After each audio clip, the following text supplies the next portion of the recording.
வணக்கம். தமிழ்நாடு முழுவதும் இன்று விஜயதசமி, காந்தி ஜெயந்தி முன்னிட்டு தமிழக அரசு விடுமுறையை அறிவித்துள்ளது. இந்த நிலையில் கள்ளக்குறிச்சி மாவட்டம் சங்கராபுரம் நகர பகுதியில் 3 அரசு டாஸ்மாக் கடைகள் செயல்பட்டு வருகிறது. இன்று விஜயதசமி நாளானதால் அனைத்து டாஸ்மாக் கடைகளும் மூடப்பட்டன. இதனைத் தொடர்ந்து சங்கராபுரம் நகர பகுதியில் இன்று அதிகாலை முதல் கள்ளச்சந்தையில் மது பாட்டில்கள் விற்பனையானது களைகட்டி வருகிறது. குறிப்பாக கள்ளச்சந்தையில் கூடுதல் விலைக்கு மது பாட்டில்கள் விற்கப்படுகின்றன.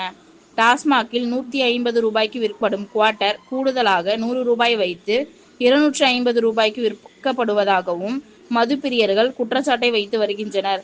மேலும் சங்கராபுரம் நகர பகுதியில் குடிமகன்களை கவர ஒரு குவார்ட்டர் வாங்கினால் சைடிஷ் இலவசம் வழங்கப்படுவதாக மது பிரியர்கள் கூறுகின்றனர்.